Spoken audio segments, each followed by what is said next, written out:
الحمد لله رب العالمين والعاقبة للمتقين والصلاة والسلام على سيد الأنبياء والمرسلين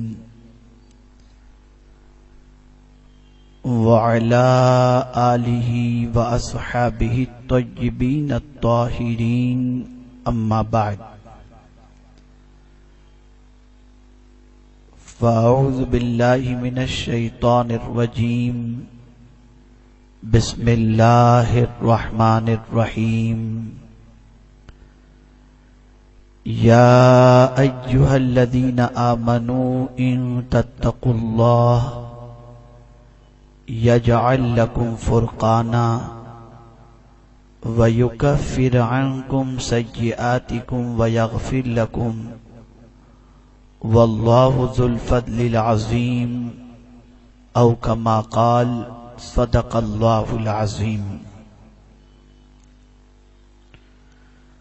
قابل عزت تکریم شہزادہ شہید راہ مدینہ معین المشائخ حضرت علامہ سید معین اشرف صاحب قبلہ مدظ اللہ العالی، محترم و مکرم قاضی شہر قابل عزت تکریم مفتی صاحب قبلہ و دیگر علماء ذوی الاحترام و حاضرین و حاضرات سنی اجتماع، السلام علیکم ورحمۃ اللہ وبرکاتہ۔ میرے پیارے آقا صلی اللہ تعالی علیہ وسلم کے پیارے دیوانوں اور خواتین اسلام، سورہ انفال کی جس آیہ کریمہ کی تلاوت کا میں نے شرف حاصل کیا، اس سے متعلق کچھ معروضات پیش کرنے سے پہلے آقا کریم رؤوف الرحیم علیہ التحیۃ والتسلیم کی بارگاہ میں جس طریقے سے میں پڑھاؤں، عقیدت و محبت میں ڈوب کر اسی طریقے سے درود و سلام کا نذرانہ پیش کریں۔ الصلاۃ والسلام علیک یا رسول اللہ، الصلاۃ والسلام علیک یا حبیب اللہ، الصلاۃ والسلام علیک یا نبی اللہ، الصلاۃ والسلام علیک یا نور اللہ، وعلی آلک واصحابک یا حبیب اللہ، صلی اللہ تعالی علیہ وسلم۔ میرے پیارے آقا صلی اللہ تعالی علیہ وسلم کے پیارے دیوانوں اور خواتین اسلام، شہر شولاپور میں سنی دعوت اسلامی کا یہ عظیم الشان روپرور سنی اجتماع جو اصلاح فکر و اعتقاد سے متعلق منعقد کیا گیا ہے، اللہ رب العزت جل جلالہ اس میں ہم سب کی حاضری کو قبول فرمائے، اور جو کچھ بھی یہاں سے قرآن و احادیث کی روشنی میں باتیں پیش کی جائیں اس پر ہم سب کو عمل کی توفیق عطا فرمائے۔ میرے پیارے آقا صلی اللہ تعالی علیہ وسلم کے پیارے دیوانوں، دنیا کا بیشتر مسلمان اس وقت غفلت کا شکار ہے، فکری دیوالیے پن کا شکار ہے، اور اس کی رسائی، اس کی فکر کی رسائی اتنی بودی ہو چکی ہے کہ آج میڈیا اسے جو کچھ بتا دے یا سمجھا دے، مسلمان اسے من وعن تسلیم کرنے کے لیے تیار ہو جاتا ہے۔ دنیا نے پہلے زمین ہموار کی، اور جب زمین ہموار ہو گئی اس کے بعد انہوں نے اپنی طرف سے کچھ پیش کرنا شروع کیا۔ زمین اس طریقے سے ہموار کی گئی کہ رسول گرامی وقار صلی اللہ علیہ وسلم کے صحابہ، تابعین، تبع تابعین، اولیاء کاملین اور مومنین کاملین کی زندگی کا انہوں نے مطالعہ کیا تھا کہ وہ نفوس قدسیہ کس وجہ سے انسانوں کے دلوں کے حالات کو جان لیا کرتے تھے۔ اس لیے کہ آقائے کریم صلی اللہ علیہ وسلم نے ارشاد فرمایا، اتقوا بفراست المؤمن فإنه ينظر بنور اللہ تعالی، مومن کی فراست سے ڈرو کہ مومن اللہ کے نور سے دیکھتا ہے۔ تو مومنین کاملین کے سامنے چاہے کسی بھی شکل میں کوئی آ جاتا، مومنین کاملین اسے پہچان لیا کرتے، اولیاء کاملین اسے پہچان لیا کرتے، دھوکے سے بچ بھی جاتے اور پھر دھوکے سے قوم کو بچا بھی لیا کرتے۔ انہوں نے قرآن کا مطالعہ کیا، جانثاران مصطفیٰ صلی اللہ علیہ وسلم کی زندگی کا مطالعہ کیا، اور پھر انہوں نے محسوس کیا کہ یہ خوبی جو ان کے اندر ہے کہ without microscope, without telescope, without any camera, انسان کے دل کی کیفیت کو اللہ والے کس وجہ سے جان لیتے ہیں کہ ان کے سامنے کسی بھی شکل و صورت میں انسان جا کر انہیں دھوکہ دینے کی کوشش کرے، وہ دھوکے میں نہیں آتے، ان کے سامنے حق بھی واضح ہو جاتا ہے، ان کے سامنے باطل بھی واضح ہو جاتا ہے۔ تو انہوں نے قرآن مقدس کا مطالعہ کیا اور پھر دیکھا کہ رسول گرامی وقار صلی اللہ علیہ وسلم کے جانثار صحابہ، تابعین، اولیاء کاملین قرآن کی اس آیت پر عمل پیرا تھے، اس لیے اس آیت مبارکہ پر عمل کی طرف سے لوگوں کو دور کرنے کی کوشش کی گئی، اور لوگ اس سے دور ہو گئے۔ تو آج مسلمانوں کی پوزیشن یہ ہے کہ زمینی حقائق سے بھی ناواقف ہے، اور انسان اسے کس طرح سے بے وقوف بناتا ہے اس سے بھی ناواقف ہے۔ حقائق سے ناآشنائی کا عالم یہ ہے کہ مغرب جو دکھا دیتا ہے، میڈیا جو دکھا دیتا ہے، اخبار جو دکھا دیتے ہیں، جو سنا دیتے ہیں، جو بتا دیتے ہیں، اسے مسلمان من وعن تسلیم کرنے کے لیے تیار ہے۔ آج ہی کے اخبار کے این ڈی ٹی وی کے اندر ہندوستان کی صحافت کے حوالے سے یہ چیز آئی ہے کہ ہندوستان کی صحافت، الیکٹرانک میڈیا کے حوالے سے یہ آیا کہ یہ لفافے کی صحافت ہے۔ یہ آج ہی کے بارے میں آیا۔ اب آئیے میں آپ کو سمجھاؤں قرآن کی روشنی میں ہماری غلطی کہاں ہوئی کہ ہم آج بے وقوف بنتے ہیں۔ یہ سمجھنا بہت ضروری ہے۔ جب مغربی دنیا نے ریسرچ کیا، اسٹڈی کی، محنت کی، مشقت کی، تو انہیں پتہ چلا کہ قرآن کی ایک آیت ایسی ہے کہ اس آیت پر صحابہ کا عمل اسٹرانگ ہے، تابعین کا عمل اسٹرانگ ہے، مومنین کاملین کا عمل اسٹرانگ ہے، جس کی وجہ سے ان کے سامنے مکر و فریب چل نہیں سکتا۔ وہ کون سی آیت ہے؟ تو قرآن کہتا ہے، یا ایھا الذین آمنوا ان تتقوا اللہ یجعل لکم فرقانا۔ اے ایمان والو، اگر تم اللہ سے ڈرتے رہو تو اللہ تمہارے اندر وہ قوت پیدا کر دے گا کہ تم حق اور باطل کے درمیان فرق پیدا کرنے کی صلاحیت سے مالا مال ہو جاؤ گے۔ اگر تم اللہ سے ڈرتے رہو،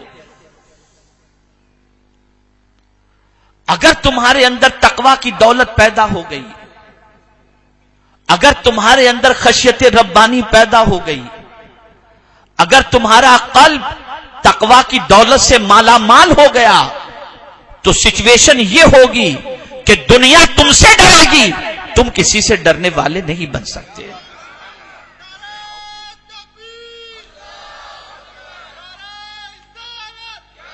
یہ جو اولیاء کی شان قرآن نے بیان کی، لا خوف علیہم ولا ہم یحزنون، اس کی سب سے بڑی وجہ یہ ہے کہ پہلے ان کی تعریف کی، الذین آمنوا وکانوا یتقون، یہ مومن ہوتے ہیں، اللہ سے ڈرنے والے ہوتے ہیں۔ تو جب اللہ سے ڈرنے والے ہوتے ہیں تو نہ انہیں کوئی خوف ہوتا ہے، نہ وہ غمگین ہوتے ہیں۔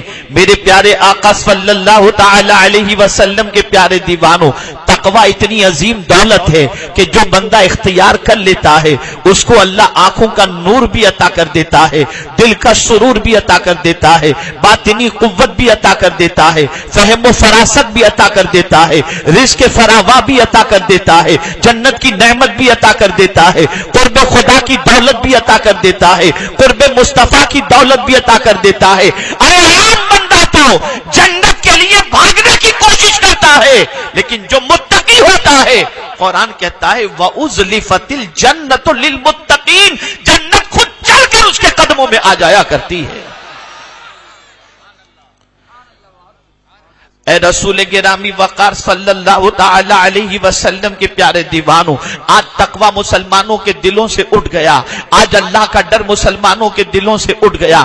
آج ہم یہ کہتے ہیں زمین کے نیچوں کی حقیقت، زمین ہمیں دکھائی نہیں دیتی، ہمارے حالات سے ہم بے خبر ہیں، کل پتہ نہیں کیا ہوگا، پرسوں پتہ نہیں کیا ہوگا، آنے والے دن کیسے ہوں گے۔ اے رسول گرامی وقار صلی اللہ تعالی علیہ وسلم کے دیوانوں، یہ بات اچھی طریقے سے ذہن میں محفوظ کر لو، ایک چیز اختیار کر لو، تنہائی میں بھی اللہ سے ڈرو، باطن میں بھی اللہ سے ڈرو، ظاہر میں بھی اللہ سے ڈرو، لین دین کے موقع پر بھی اللہ سے ڈرو، راستہ چلتے ہوئے بھی اللہ سے ڈرو، سفر میں بھی اللہ سے ڈرو، کھانے پینے میں بھی اللہ سے ڈرو۔ ہر چیز کے اندر جب تم اللہ سے ڈرتے رہو گے تو اللہ زمینی حقائق بھی بے نقاب کر دے گا، اور پروردگار تمہیں دشمنوں کی شرارت سے آگاہ فرما دے گا۔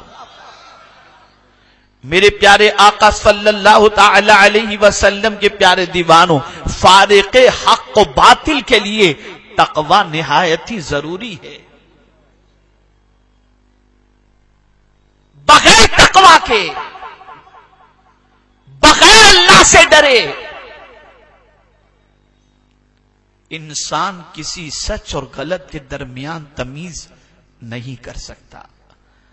آج جنرل مسلمانوں کی زندگی کا جائزہ لیں تو ہم یہ کہنے میں حق بجانب ہیں